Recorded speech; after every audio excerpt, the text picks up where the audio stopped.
नमस्कार, जय हिंद। मैं अमित आप सभी का फ्रीक्वेंसी में स्वागत करता हूं। कैसे हैं आप सभी? उम्मीद करता हूं कि आप बहुत ही बढ़िया होंगे, मस्त होंगे, सब कुछ बढ़िया चल रहा होगा। तो चलिए नेक्स्ट क्वेश्चन से स्टार्ट करते हैं। इससे पिछले वीडियो में मैंने आपको प्रोपोर्शन चैप्टर में क्वेश्चन नंबर 16 तक कंप्लीट करवा चुका था। तो चलिए नेक्स्ट क्वेश्चन से स्टार्ट करते हैं, यानी कि क्वेश्चन नंबर 17 से।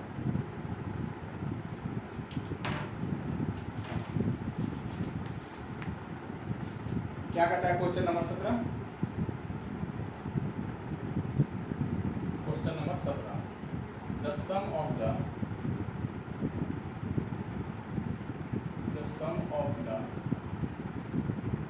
ages of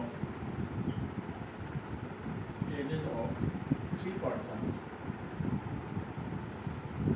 is 150 years, यानी कि 150 वर्ष है।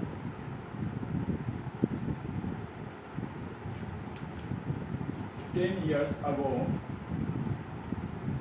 their ages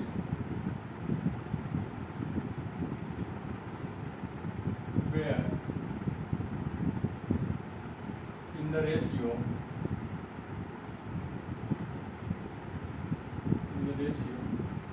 7:8:9. Their present ages are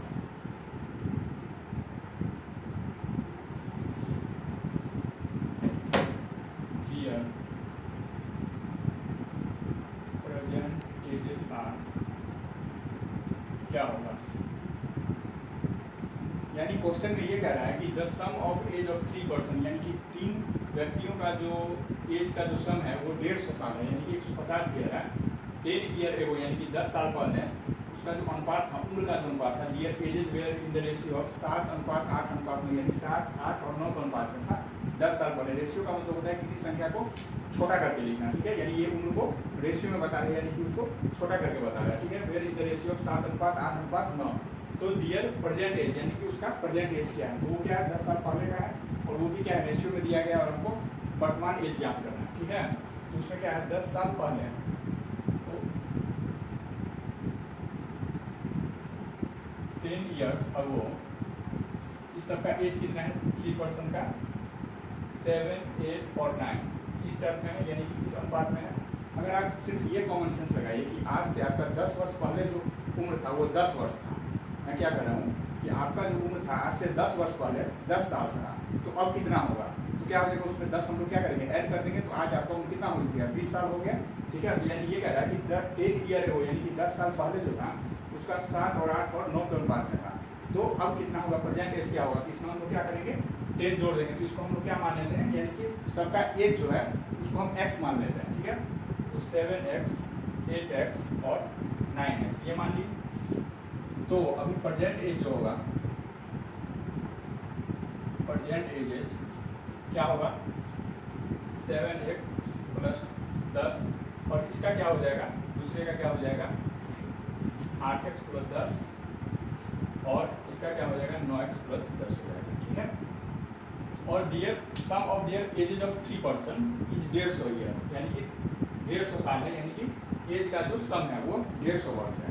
तो इसका सम कितना है 150 के बराबर है, तो 7x plus 10 plus 8x plus 10 plus 9x plus 10 जो है वो कितने के बराबर है 150 के बराबर है। तो सबको एक जगह कर लेंगे 7, 8, 9, यानी कि 7x 8x और 9x प्लस ये क्या हो गया 10, 10, 20 और ये कितना हो गया 10, 30 हो गया बराबर 150।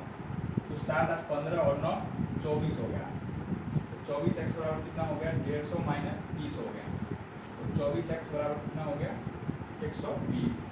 इसीलिए x बराबर कितना हो गया 120/24, यानी कि 24 में से कितना होता है 120, यानी x का वैल्यू कितना है 5।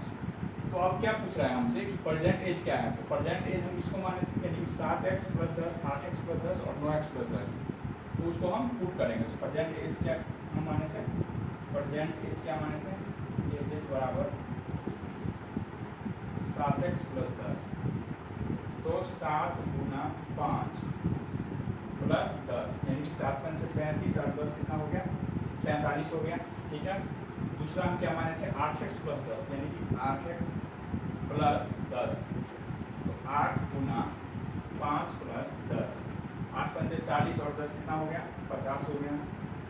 और तीसरा हम क्या माने थे 9x प्लस 10, तो 9x प्लस 10 यानी कि 9 गुना 5 प्लस 10, तो 9 5 45 और 10 कितना हो गया 55 हो गया। ठीक है, तो इसमें 45 50 55 यानी कि ऑप्शन नंबर 1 में लाइक कर रहा है ये। तो उम्मीद करता हूँ कि आपको ये समझ में आ चुका होगा। इसमें ये पूछ रहा था कि 3% का जो एजेज का जो सम है वो 150 साल है और 10 साल पहले जो इसका अनुपात था वो 7 और 8 और 9 का अनुपात में था। इसमें कॉमन सेंस ये लगाना है कि जैसे आपका जितना एज है अभी है तो 10 वर्ष पहले क्या था उससे कम था, यानी कि 10 साल कम करेंगे और 10 साल पहले आपका एज दे दिया गया है जो भी दिया गया है वो अभी कितना एज होगा उसमें क्या करेंगे 10 ऐड कर देंगे। ठीक है, तो ये रेशियो में दिया गया है। तो 10 साल पहले इसका कितना अनुपात था 7x 8x 9x, क्वेश्चन के अनुसार कर रहे हैं। प्रेजेंट एज कितना हो जाएगा उसमें हम लोग 10 जोड़ देंगे, तो 7x प्लस 10 8x प्लस 10 और 9x प्लस 10, तो ये किसके बराबर है 150 के बराबर है, यानी इन तीनों का प्रेजेंट एज जो है वो 150 के बराबर है। ठीक है, तो इसका कैलकुलेशन करेंगे तो 24x बराबर कितना आएगा 120, तो x बराबर कितना हो गया 5। तो प्रेजेंट एज पूछ रहा है, अगर 10 ईयर एगो वाला एज पूछता तो कितना हो जाता 7 पंचे 35 हो जाता, 8 पंचे 40 हो जाता और 9 पंचे 45 हो जाता। लेकिन हमको क्या पूछा प्रेजेंट एज, तो प्रेजेंट एज में वैल्यू पुट करेंगे तो कितना आ जाएगा 45 50 और 55। उम्मीद करता हूँ कि आपको ये समझ में आ चुका होगा। ठीक है, तो नेक्स्ट क्वेश्चन स्टार्ट करते हैं। चलिए नेक्स्ट क्वेश्चन स्टार्ट करते हैं, यानी क्वेश्चन नंबर 18। उम्मीद करता हूँ क्वेश्चन नंबर 17 आपको पूरी तरह से अच्छी तरह से समझ में आ चुका होगा। ठीक है, क्या कहता है question number 18, the numbers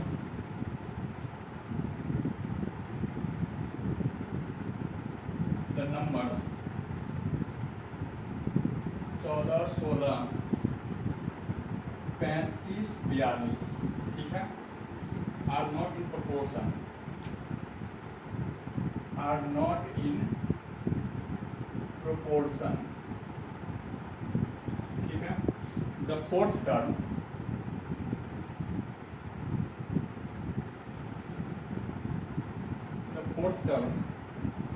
for which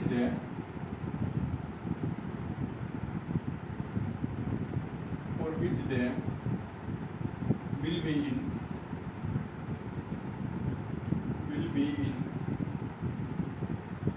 proportion is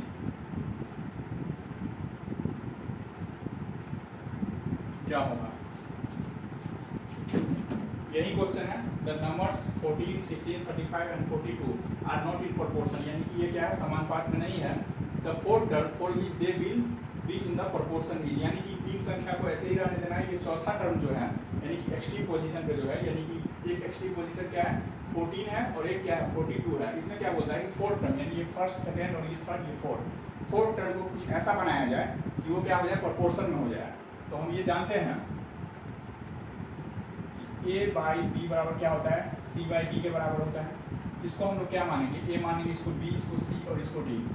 तो a का वैल्यू क्या हो गया 14, b का 16, c का 35 और d क्या बोल रहा है कि कौन सा ऐसा संख्या रखे कि ये प्रोपोर्शन में हो जाए। ठीक है, तो क्या रखें, इसलिए यहाँ पे क्या करते हैं, यानी 42 को हम नहीं लेंगे, सीधा यहाँ पे d लिखते हैं। ठीक है, तो हमको किसका वैल्यू निकालना है, d का वैल्यू निकालना है, d का वैल्यू फाइंड आउट करना है। तो हम क्या करेंगे 14 को d से गुना करेंगे और 35 को 16 से, तो यहाँ पे क्या हो जाएगा d बराबर 35 इंटू 16 बाई 40, यानी कि 7 गुना 14 7 पंचे 35 हो गया, 2 8 16 हो गया, यानी 8 पंचे 40 हो गया। ठीक है, इसीलिए फोर्थ टर्म जो है फोर्थ टर्म बराबर क्या हो जाएगा d, और d बराबर कितना हो जाएगा 40, यानी कि चौथा टर्म हम क्या रखें ये प्रोपोर्शन में हो जाए, तो चौथा टर्म क्या रखेंगे हम लोग 40 रखेंगे। ठीक है, उम्मीद करता हूँ कि आपको समझ में आ चुका होगा, बहुत सिंपल था, बहुत बेसिक था। ठीक है, इसमें क्या करना है समानुपात का रूल लगाना है और जहाँ पे यहाँ पे क्या करना है 42 का कोई वैल्यू नहीं होगा।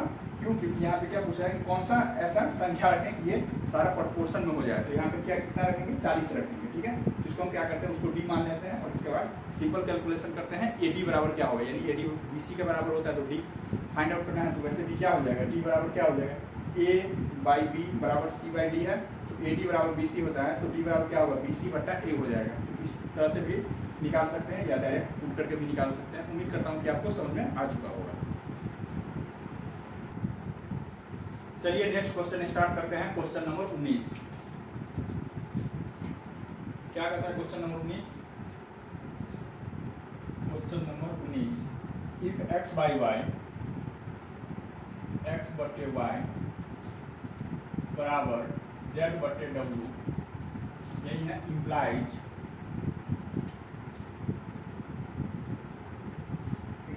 y बाई x बराबर w by z, then the process is called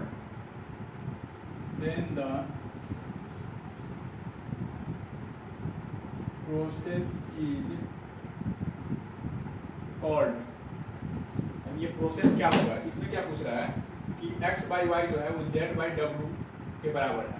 तो इम्प्लाई अगर इसको हम लिखते हैं y बाई x बराबर w बाई z, तो ये प्रोसेस को हम क्या बोलेंगे। इससे पहले वीडियो में मैंने बताया था कि अगर रेशियो को हम लोग उल्टा कर देते हैं, यानी मैं ये कहता हूँ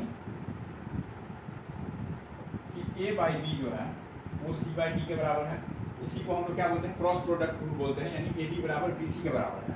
लेकिन इसी को हम लोग क्या करते हैं, उल्टा कर देते हैं, यानी कि न्यूमरेटर के जगह पर डिनोमिनेटर को लिखते हैं और डिनोमिनेटर की जगह पर अगर हम न्यूमरेटर को लिखते हैं तो उसी रूल को जो कहा जाता है वो क्या कहा जाता है, इन्वर्टेंड रूल, यानी इन्वर्ट करके लिखना, उल्टा करके लिखना।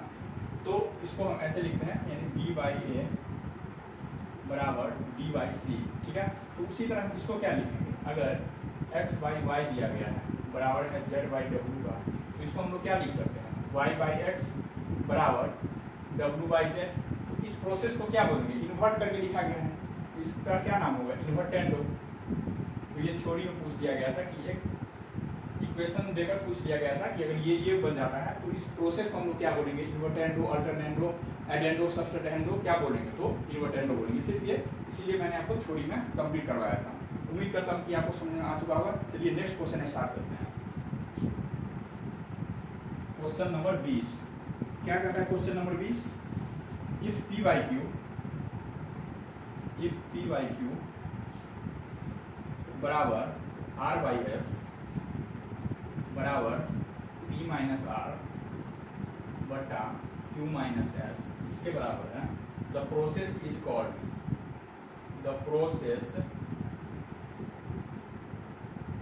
इस प्रोसेस को क्या बोलेंगे। कौन सा सवाल है, सवाल नंबर 20। यानी P बाई क्यू जो है बराबर है R बाई S और ये बन जाता है, यानी कि P माइनस R बटे Q माइनस S ये बन जाता है। तो इस प्रोसेस को क्या बोलेंगे। तो जिस तरह से मैंने बताया था कि आंसर में, यानी कि थ्योरी में, यानी A बाई B जो है वो किसके बराबर है, C बाई D के। तो हम लोग क्या करते हैं, इसको अगर गुना करते हैं तो ये क्रॉस प्रोडक्ट रूल बनता है। लेकिन A बाई B बराबर C बाई D बराबर E by F and so on, इसी तरह चलता रहे। तो हम लोग क्या करते हैं, ऊपर वाले को ही घटाते हैं, यानी ऊपर वाले को, यानी करने का मतलब है अंश में से ही घटाते हैं और बट्टा करके हर में से ही घटाते हैं। तो इस प्रोसेस को जो बोला जाता है वो बोला जाता है सबस्टेंड रो, और अंश को जोड़ा जाता है और बट्टा करके हर को जोड़ा जाता है, तो उसको हम बोलते हैं एडेंडो, ठीक है। तो इस तरह से ये क्या हो रहा है, अंश में से माइनस हो रहा है, यानी P माइनस R हो रहा है, और बट्टा Q माइनस S हो रहा है। यानी कि मैंने कल ये बताया था कि A minus C minus E and so on, इसी तरह आगे रहेगा तो चलेगा, B minus F and so on, इसी तरह चलता रहेगा। तो इस प्रोसेस को हम लोग बोलते हैं सबस्ट्रहेंडो, यानी घटाव हो रहा है, सबस्ट्रहेंडो, ठीक है। तो इसी तरह इस प्रोसेस को भी क्या बोलेंगे, सबस्ट्रहेंडो ही बोलेंगे। इसमें भी क्या हो रहा है, माइनस हो रहा है। उम्मीद करता हूँ कि आपको ये समझ में आ चुका होगा, ठीक है। ये पूरा थ्योरी का पार्ट है जो कि कल मैंने आपको बताया था।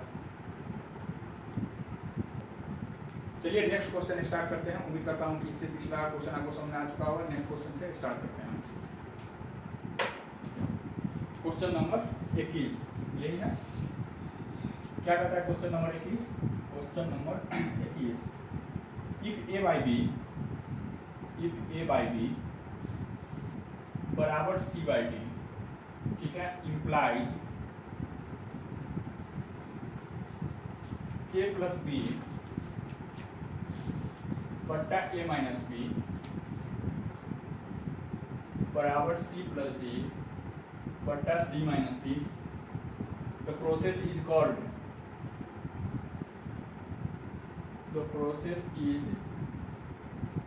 इस प्रोसेस को क्या कहेंगे, ठीक है। यही दिया गया है।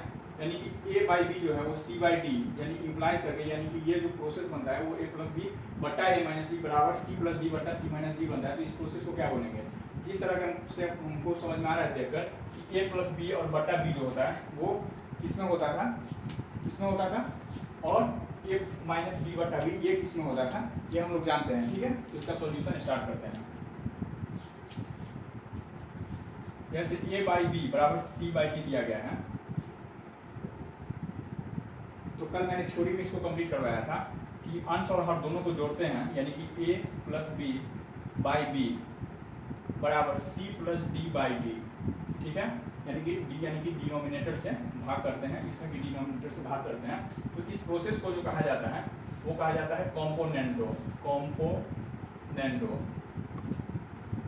और इसी तरह ए माइनस बी बाई बी बराबर C minus D by D, इस प्रोसेस को कहा जाता है डिविडेंडो।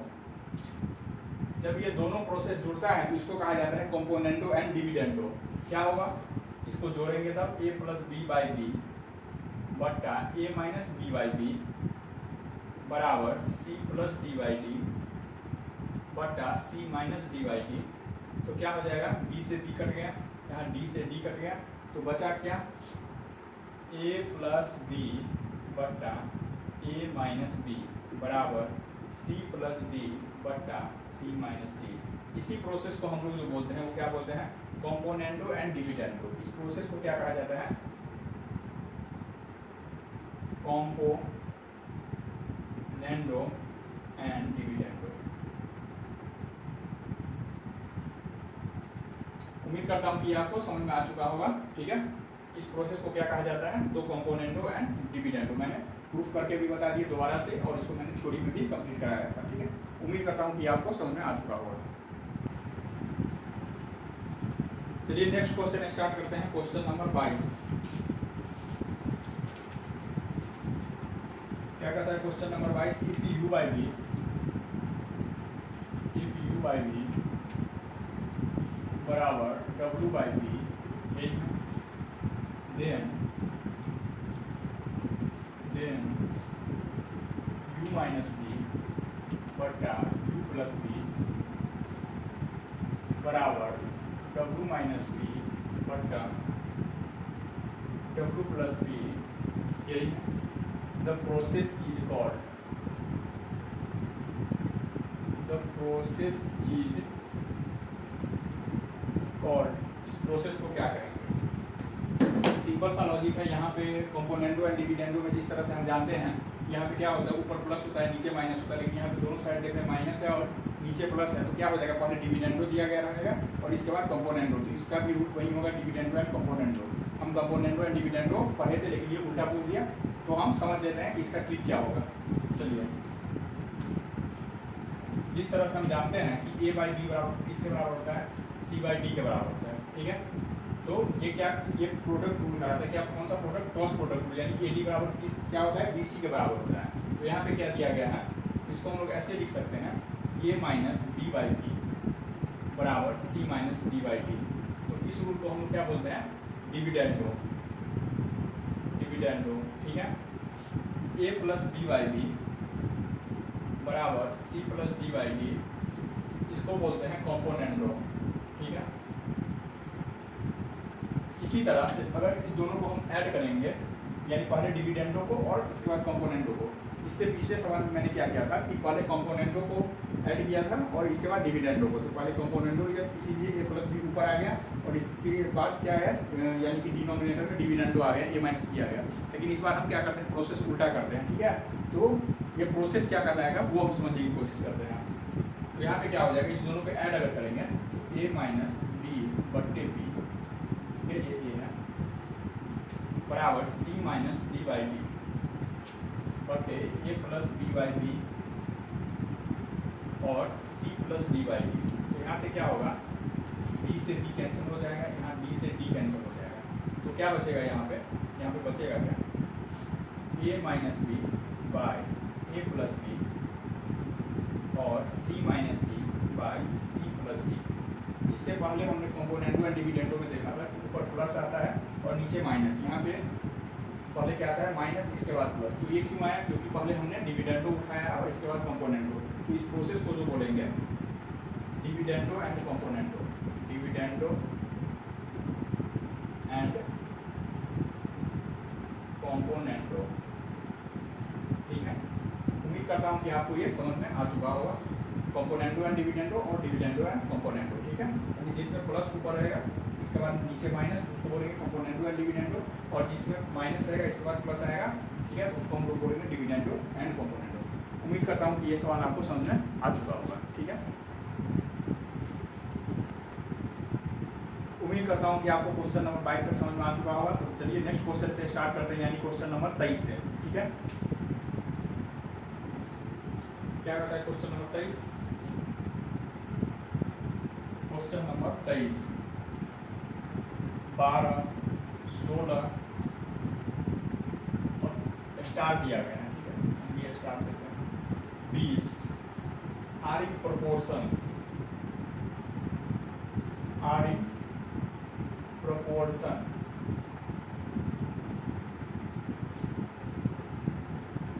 देन स्टार इज,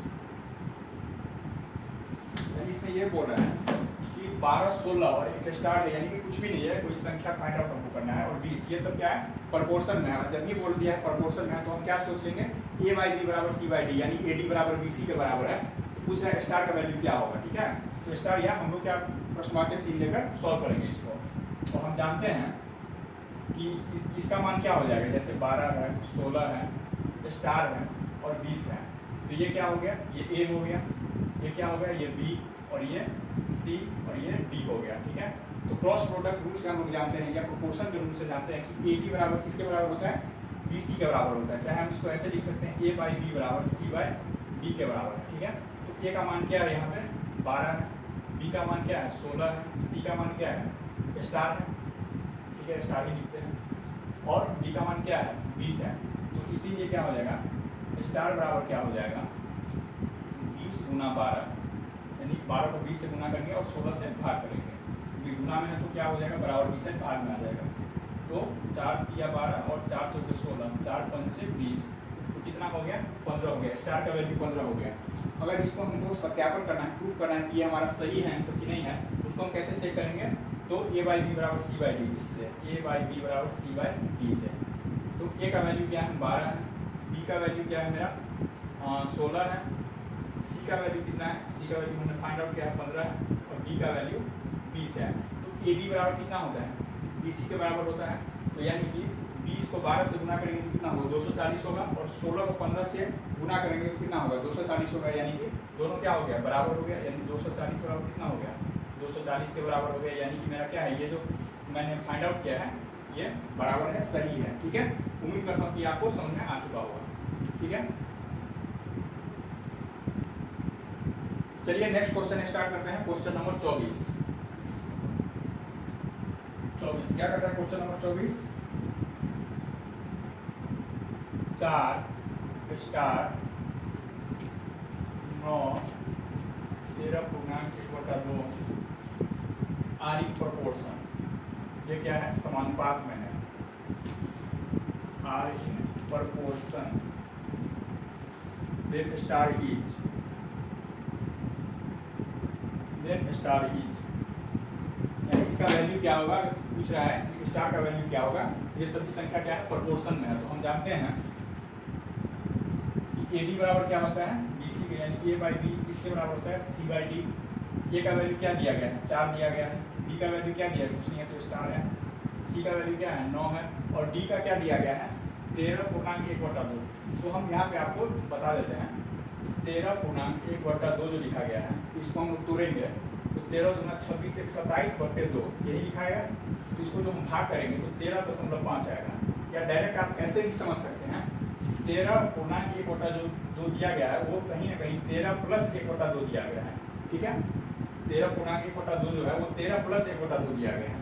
तो क्यों दिया गया है? इसमें गुना नहीं रहता है, इसके बीच में जो साइन रहता है छुपा वो प्लस का रहता है। ठीक है, अब है कि 13 + 1/2, तो 13 तो ये 13 ही हो जाएगा, और 1/2 का वैल्यू क्या होता है? 0.5 होता है, यानी 0.5 के बराबर, यानी जोड़ेंगे तो 13.5 आएगा। ठीक है, क्या लिखेंगे 13.5, दशमलव में भी लिख सकते हैं या डायरेक्ट भी लिख सकते हैं। तो क्या हो जाएगा 9 गुना स्टार बराबर क्या हो जाएगा 4 गुना 13.5, इसीलिए स्टार बराबर क्या हो जाएगा 4 गुना 13.5 बटे 9 हो जाएगा। ठीक है, तो यहाँ से हम लोग दशमलव अगर हटाएंगे तो यहाँ पे क्या देंगे 10 देंगे। ठीक है, तो यहाँ पे क्या हो जाएगा 9 से काटेंगे तो 9 का 9 हो जाएगा, तो 4 बचा 9 पंचे 45 हो गया। ठीक है, और यहाँ पे 5 दिया 15, 5 दूनी 10, 2 दूनी 4, तो कितना हो गया ये 6 हो गया, यानी स्टार का वैल्यू जो है वो 6 के बराबर हो गया। तो अगर इसको हमको अगर प्रूफ करना है तो कैसे करेंगे AD बराबर BC के बराबर होगा, यानी कि 4 को 13.5 से, यानी कि AD बराबर BC प्रूफ करने के लिए तो कैसे होगा 4 गुने 13.5 बराबर B का वैल्यू कितना आया है, यानी स्टार का वैल्यू कितना आया 6 और C का वैल्यू कितना आया 9, तो 9 6 के 54 हो गया, और 13.5 को 4 से गुना करेंगे तो भी 54 आएगा, यानी कि 54 बराबर कितना हो गया 54 के बराबर हो गया। ठीक है, तो ये हमारा क्या है, ये आंसर हमारा सही है। ठीक है, तो ये क्या आ गया आंसर इसका 6। उम्मीद करता हूँ कि आपको समझ में आ चुका होगा। ठीक है, एक बार ध्यान से देख लीजिए।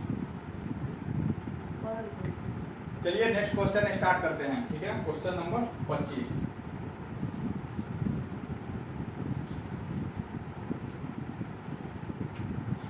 क्वेश्चन नंबर 25 यही है, the mean proportional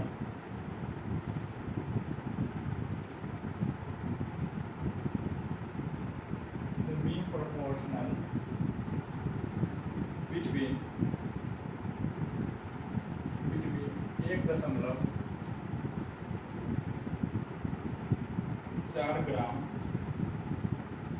grams and 5.6 grams क्या होगा।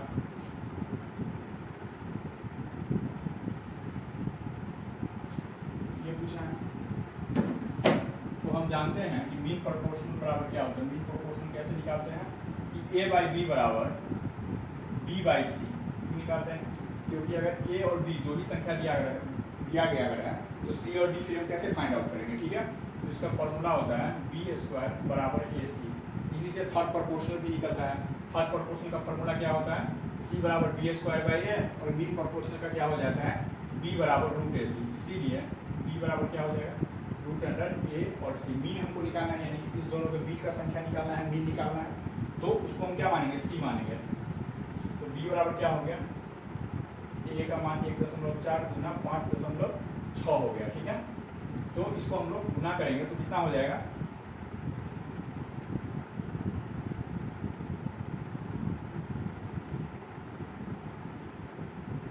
784 आया, यानी कि 7.84 आया। B का वैल्यू कितना आया 7.84, इसका वर्गमूल जो होगा वो कितना होगा 2.8 के बराबर होगा, यानी कि 2.8 इसका आंसर होगा। क्यों होगा, क्योंकि 28 का स्क्वायर जो होता है वो 784 होता है, तो 7.84 दिया गया है, तो इसका वैल्यू क्या होगा 28, यानी कि इसमें बीच में क्या होगा दशमलव जुड़ जाएगा, तो 2.8। B का वैल्यू क्या हो गया 2.8, यानी कि मीन प्रोपोर्शनल बिटवीन 1.4 को 5.6 से क्या करेंगे गुना करेंगे, और उसका क्या करेंगे रूट अगर करेंगे, स्क्वायर रूट करेंगे, या आप डायरेक्ट कैलकुलेटर से करेंगे तो और इजी हो जाएगा। ठीक है, क्योंकि आपको पता है कि CA फाउंडेशन में कैलकुलेटर अलाउड है। चलिए नेक्स्ट क्वेश्चन स्टार्ट करते हैं। क्वेश्चन नंबर क्या है, क्वेश्चन नंबर है 26। क्वेश्चन नंबर है 26। इफ A/4 बराबर B/5 बराबर C/9 यह then A + B + C/C is, यानी कि ये इसके बराबर हैं A/4 बराबर B/5 बराबर C/9, तो A + B + C/C क्या होगा। इससे पिछले भी बार मैंने इस तरह का क्वेश्चन आपको बताया था जिसमें मैंने K माना था, और बाद में ये भी बता दिया था कि K से K क्या हो जाता है कैंसिल हो जाता है, तो यानी कि A का वैल्यू क्या होगा 4 होगा, B का 5 होगा, C का 9 होगा। लेकिन फिर भी मैं आपको एक लॉन्ग टर्म के लिए बता देता हूँ, और इसका आपको शॉर्टकट पता ही होगा, या मैं फिर से बता देता हूँ। ठीक है, तो इसको कैसे बनाएंगे, मैं ये कहता हूँ कि A/4 एक कांस्टेंट के बराबर है। K यहाँ पे क्या है कांस्टेंट है, एक नियतांक है। इसी तरह B/5 ये भी क्या है कांस्टेंट के बराबर है। C/9 ये भी क्या है एक कांस्टेंट के बराबर है। तो A बराबर कितना हो गया 4K हो गया, बी बराबर कितना हो गया 5k हो गया, सी बराबर कितना हो गया 9k हो गया। ठीक है, तो a plus B plus C by C का वैल्यू क्या होगा, तो a plus B plus C by C का वैल्यू क्या होगा, तो a का वैल्यू क्या है 4k है, b का वैल्यू क्या है 5k, c का वैल्यू क्या है 9k है। ठीक है, और c का वैल्यू क्या है फिर 9k, तो 4 5 9 9 18 के हो गया, 18 के बट्टा कितना हो गया 9k, तो k से k कट गया तो 9 दूना कितना हो गया 18 हो गया। यही दो आपका आंसर हो गया। लेकिन मैं इसको एक शॉर्टकट तरीके से भी बताया था, मैंने ये कहा कि अगर k नहीं मानेंगे फिर भी वही आंसर आएगा। क्यों, क्योंकि यहाँ पे किसके बराबर है, k हटा दिया जाए तो k किसके बराबर है 4 के बराबर है, यानी नीचे में जो रहता है डिनोमिनेटर में वही उसका वैल्यू हो जाता है। b किसके बराबर है 5 के बराबर है, c किसके बराबर है 9 के बराबर है। ठीक है, यहाँ पे हम डायरेक्ट पुट करेंगे 4 5 9 और 9 18, 18 को सी यानी 9 से भाग देंगे तो कितना आएगा 2 आएगा। ठीक है, कैल्सी से आपको शॉर्ट हो जाएगा, लेकिन ये इसके लिए तो कैल्सी की जरूरत भी नहीं है। ठीक है, ये तो बहुत ईजी है। तो आपको उम्मीद करता हूँ कि सारा सवाल जो मैंने अभी तक बताया वो समझ में आ चुका होगा। ठीक है, मिलेंगे नेक्स्ट क्लास में एक नए कंसेप्ट के साथ, तब तक के लिए नमस्कार, धन्यवाद, जय हिंद, थैंक यू।